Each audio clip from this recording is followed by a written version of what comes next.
I'd like to tell you something about me. I keep my word. I have kept the faith.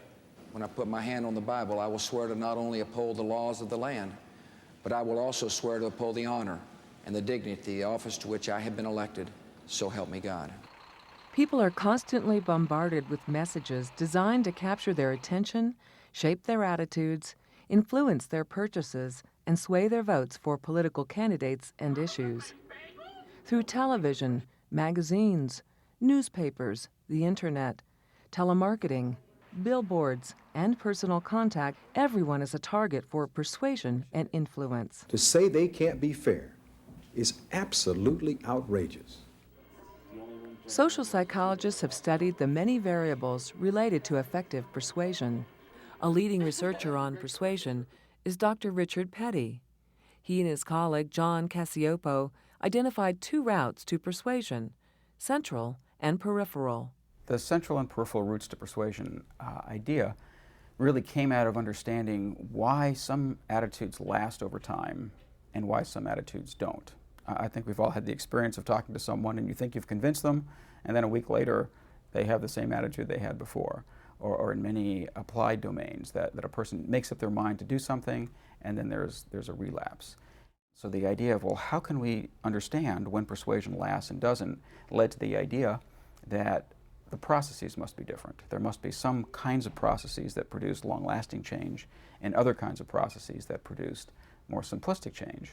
And so the question then was, what were those processes? If you begin with the assumption that there must be something different about when it lasts and when it doesn't, how can we understand it? And so it began with reading the literature and trying to tease apart studies that led to lasting change, studies that didn't lead to lasting change. And when you read that literature, one thing that jumped out as a big variable seemed to be that the studies that led to long-lasting change seemed to have a lot of active involvement of the person who was the target of influence. This dual route model takes into account audience characteristics. For example, are individuals in the target audience analytical and motivated? Do they want to hear elaborate arguments on both sides of an issue? Or are they less willing to give real thought to arguments? Would they rather focus more on peripheral cues, like the looks or status of the person presenting the argument? These two approaches can produce outcomes that are quite different. The central route brings about more enduring change. The peripheral route may bring about liking and acceptance, but only temporary change. Dr. Robert Cialdini has written extensively on the processes of social influence and persuasion. He describes how people may be unwilling or unable to weigh the merits of an argument. Instead, they use shortcuts or rules of thumb in responding to appeals. He has identified 6 principles of influence that often follow the peripheral route.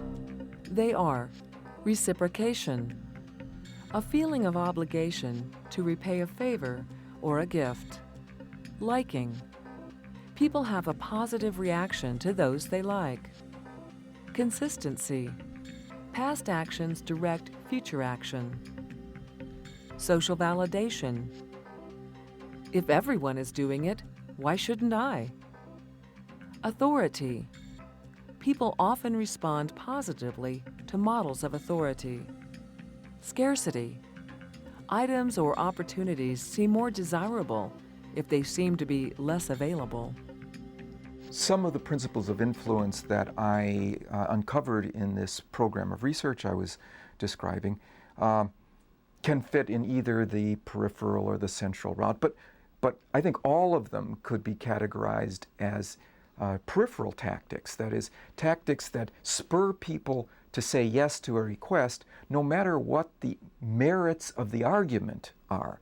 They cause people to say yes for reasons other than the merits of the case, because they like the person who's making the request, or they feel obligated to that person, or they feel that the opportunity is scarce or dwindling in availability, and this spurs them to jump into a decision rather than to think about it in a concerted and considered way.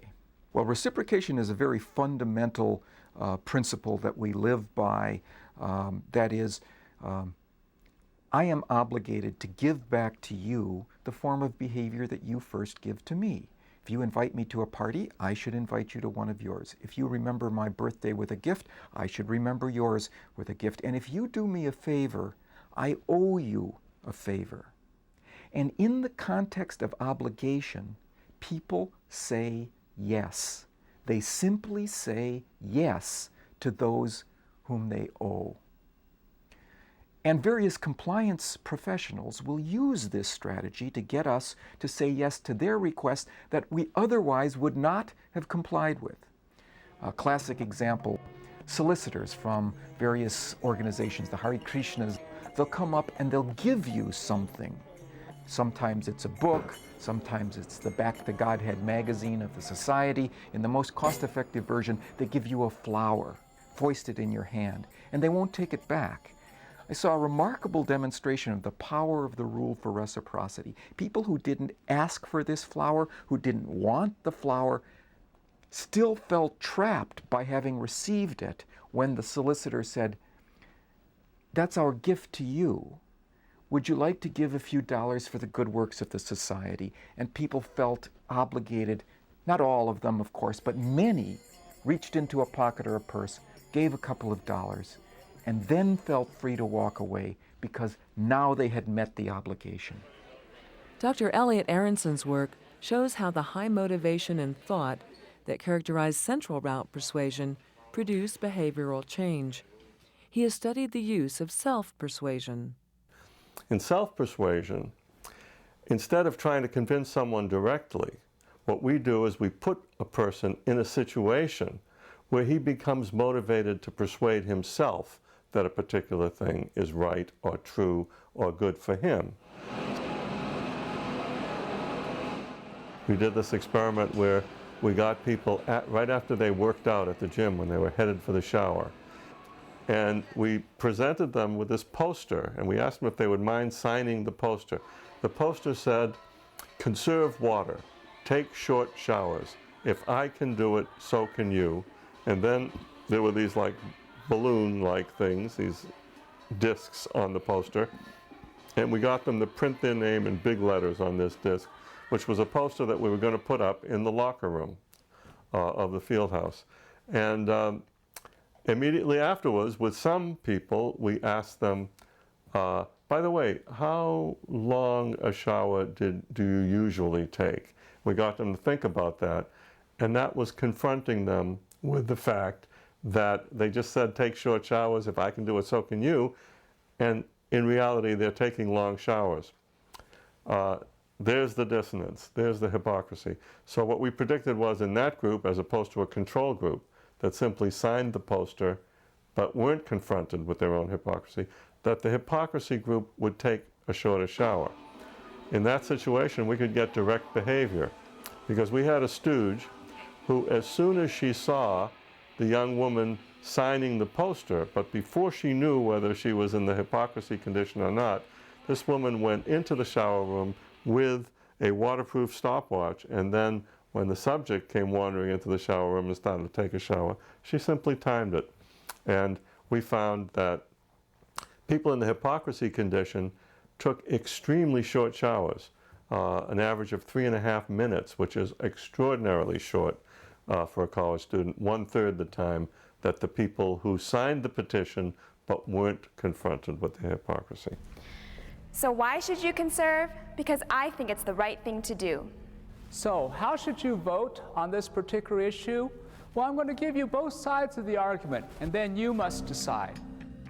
In summary, as Richard Petty's work has shown, the central route to persuasion is usually more powerful and more permanent than the peripheral route. But this doesn't mean that the peripheral route is unimportant, as Robert Cialdini's research has clearly demonstrated. Finally, we have seen from Elliot Aronson's experiments that the most powerful central route to persuasion comes from within the person. That is, if the person persuades himself or herself that a particular behavior is important, he or she will perform that behavior, and the impact of self-persuasion on future behavior will be profound.